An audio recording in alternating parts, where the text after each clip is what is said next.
और फैसल वाडा साहब ने कोई शैम्पू का नाम लिया है, आपने पार्टी में कोई शैम्पू का नाम लिया है, उनका बताएं ये नाम क्या है? फैसल वाडा साहब बड़े आदमी, उनका जहान और है।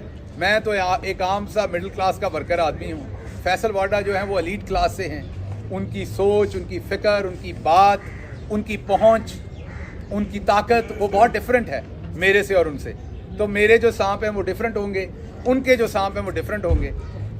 मुझे सांप काटें या मुझे सांप डराएं, मैं फिर भी जहाँ खड़ा था। दूसरी बात, जो कल लाहौर में हाई कोर्ट ने एक रिमार्केबल डिसीजन दिया है, we are all very thankful for that, the whole nation is thankful for that.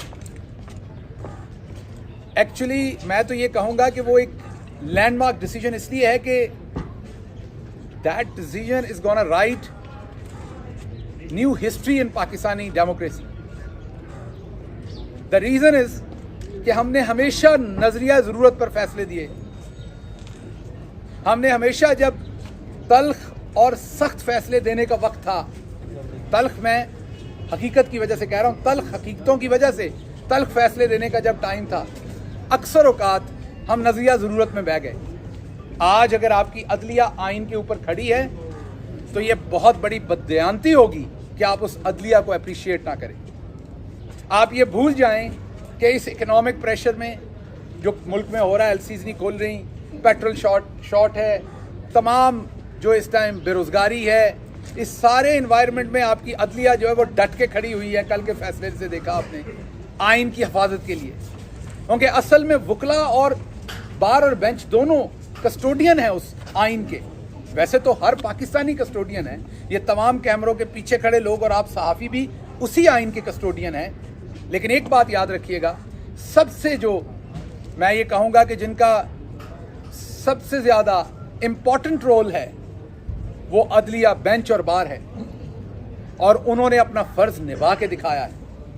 वो भले इस्लामाबाद हाई कोर्ट बार हो, उसकी पिटीशन आपके सामने सुप्रीम कोर्ट में पड़ी हो, भले वो मुल्क के सबसे बड़े सूबे की सबसे बड़ी अदालत की कल रात की जजमेंट हो, दोनों जगहों पर वो आपके the court is trying to ensure to protect your fundamental rights जो पाकिस्तान के कॉन्स्टिट्यूशन ने आपको दिए हैं। This is your fundamental right कि आप अपने पब्लिक रिप्रेजेंटेटिव्स को चूज करें, और असल में ये आपका फंडामेंटल राइट है कि आप फैसला करें, पाकिस्तान की आवाम फैसला करे कि मुल्क ने किस डायरेक्शन में जाना है। आपने कोई जंग लड़नी है, आपने नहीं लड़नी।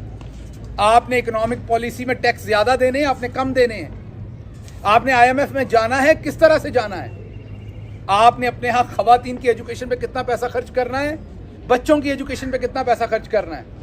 आपने जो मीडिया के लोग शहीद हो जाते हैं उनके लिए आपने क्या पॉलिसी बनानी है। जो हमारी बहादुर अफवाज के जवान इस मुल्क की हिफाजत करते हुए इस मुल्क के चप्पे चप्पे पर अपना लहू देकर इस मुल्क को प्रोटेक्ट कर रहे हैं, शहीद हो रहे हैं, उनकी फैमिलियों के लिए आपने क्या स्ट्रेटजीज बनानी। ये तमाम फैसले आपकी आवाम ने करने हैं, और आपकी आवाम ने किस तरह से करने हैं, उसने अपने रिप्रेजेंटेटिव चुन के पार्लियामेंट में भेजने हैं। उन्होंने वहाँ इसलिए नहीं भेजने कि वहाँ पर जिस तरीके से आपने सिंध हाउस में खरीदो फरोख्त, इसलिए तो नहीं चुने जाते।